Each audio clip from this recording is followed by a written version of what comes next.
নমস্কার, আমি পিন্টু ভট্টাচার্য। হ্যালো এবং নমস্কার। 70-এর দশকের কলকাতাতে পৌঁছে গেছে 7 সমুদ্রের ওপার থেকে বব ডিলানের ব্লোয়িং ইন দ্য উইন্ড বা the times they are changing এবং বিটলসের একরাশ গান। বম্বে থেকে কলকাতায় সদ্য ফিরেছেন হেমন্ত।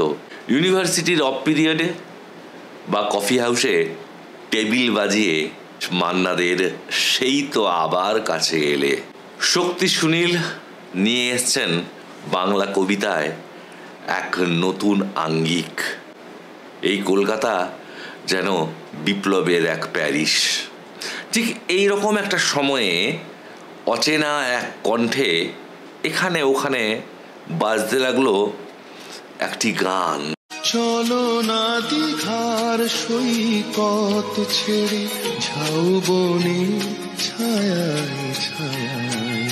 সেই গান তো নয়, যেন এক রোম্যান্টিক ডাক। শুরু হোক পথ চলা, শুরু হোক কথা বলা। দীঘার সৈকতের এত ভালো বিজ্ঞাপন আগে হয়নি বা ভবিষ্যতে বোধহয় হবেও না। এক অপূর্ব রোমান্সে ভরা, যেন এক স্বপ্নের ফেরিওয়ালার সুরে। ও গো আমার কুন্তলিনী প্রিয়ে, এই মন অন্তর গিয়েছ নিয়ে, শূন্য ঘরে বল থাকি কি নিয়ে। কোথায় তখন ছিল ব্যাংকক বা ফুকেট? তখন রোমান্টিক জুড়িদের গন্তব্য ছিল গঙ্গার নৌকা, ডায়মন্ড হারবার অথবা দীঘার ঝাউবন। মধ্যবিত্ত প্রেমিক প্রেমিকাদের স্বপ্নের ছবিটাই গিয়ে দিয়েছিলেন ওই অবাক কণ্ঠ পিন্টু ভট্টাচার্য।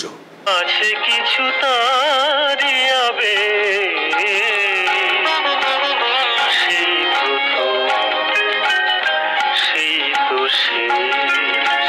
কানাঘুষো শুরু হলো যে আচ্ছা, পিন্টু ভট্টাচার্য কি প্রখ্যাত শিল্পী ধনঞ্জয় ভট্টাচার্যের পুত্র? না, এটা ঠিক নয়, আবার পুরো যে ভুল সেটাও বলা যায় না। ধনঞ্জয়ের গায়ক পুত্র দীপঙ্কর স্পষ্টই বলতেন যে পিন্টুদাকে বাবা ছেলের মতোই ভালোবাসতেন, আধুনিক গানের তালিম দিতেন, ওর গলার খুব কদর করতেন। সালটা 1982 সাল। পূজার মরশুমের সান্ধ্য জলসার আসর বসেছে ভবানীপুরে। কিন্তু শ্রোতাদের মনে দুটো গানের গুঞ্জন রয়ে গেল বহুদিন। শেষ দেখা সেই রাতে আর এক তাজমহল গড়ো। এক তাজমহল গড়ো হৃদয়ে তোমার আমি হারিয়ে গেলে। এই গান দুটো শুনলে আজও বাঙালি শরীরে গায়ে কাঁটা দেয়। শেষ দেখা সেই রাতে, এটাকে গান বলা যায় নাকি আধুনিক প্রেমের কবিতা? চুপি চুপি চাঁদের আলোয় ঝরছে হাসি, মাটি রাঙিনায় নয়নে স্বপ্ন বয়ে।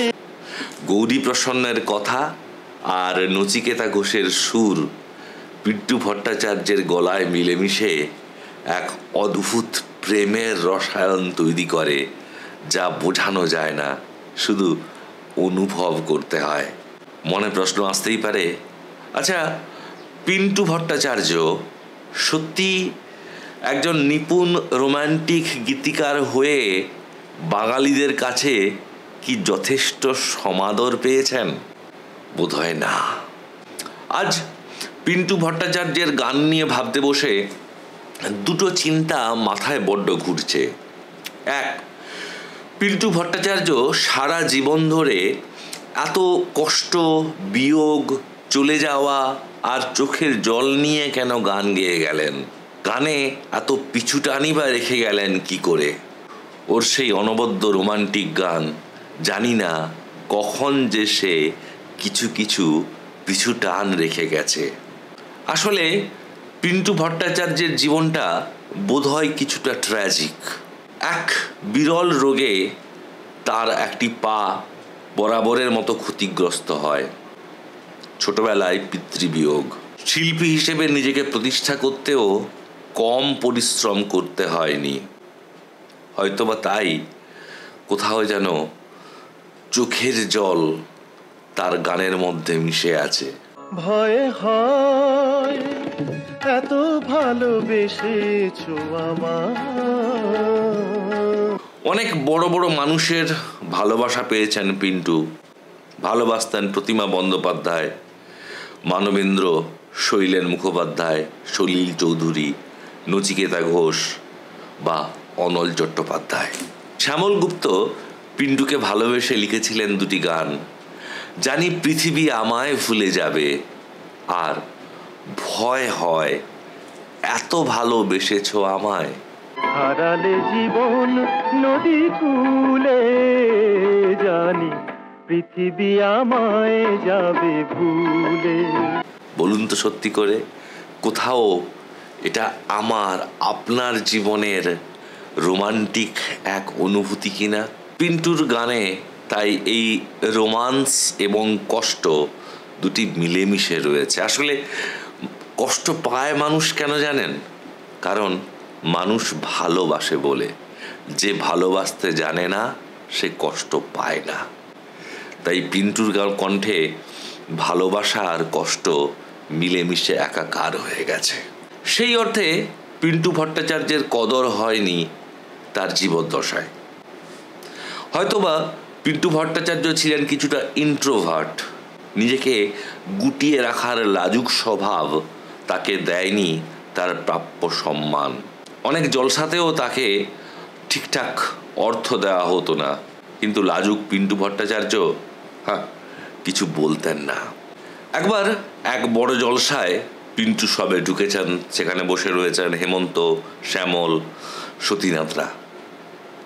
শ্যামলবাবু তারিফ করে পিন্টুকে বললেন, আরে পিন্টু, তুমি তো আমাদের সবাইকে মেরে রেখেছো, কি বিরাট বিরাট হিট গান তোমার। বেচারা পিন্টুর মুখে কোনো কথা সরেনি। আসলে পিন্টু নিজেকে গুটিয়ে রাখতেন, কাউকে বুঝতেই দেননি তাকে এক কালান্তক রোগে ভর করেছে। তাই পিন্টুর মৃত্যুর পরেও এক রাশ ধোঁয়াশা রয়ে গেল। হয়তোবা সমবেদনা নেওয়ার ব্যাপারেও কুণ্ঠা ছিল পিন্টু ভট্টাচার্যের। যদিও আজ যখন উনি নেই, ওর জন্যে আমাদের হৃদয়ে এক তাজমহল গড়তে অসুবিধে কোথায়? বাজারটা খুব মানি ওরিয়েন্টেড হয়ে গেছে। যাদের অর্থবল কম তাদের লাইমলাইটে আসা খুবই মুশকিল। 1970 সালে সেই ক্রান্তিকালে শিল্পী তো বিনম্র আবেদন করেছিলেন, এক তাজমহল গড়ো হৃদয়ে তোমার। আজকে এই উগ্র গানের দিনে পিন্টু ভট্টাচার্যের শান্ত গানে কিছুক্ষণের মতো আশ্রয় নেয় বাঙালি মন। বাঙালি মন পিন্টু ভট্টাচার্যের গানে শহর কলকাতায় বসেও দীঘার এক নির্জন সৈকতে বসার আরাম পায়। আর এটুকুই তো তার গানের প্রার্থনার তাজমহল। যেখানেই থাকুন পিন্টু ভট্টাচার্য ভালো থাকবেন।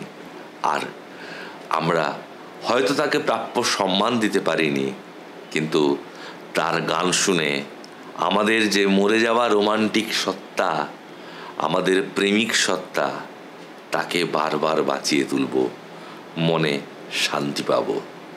সত্যিকারের শৈল্পিক সৃষ্টির উদ্দেশ্যই তো মানুষকে আশ্রয় দেওয়া। তাই পিন্টু ভট্টাচার্য আপনি ছিলেন, আছেন আর থাকবেনও। নমস্কার।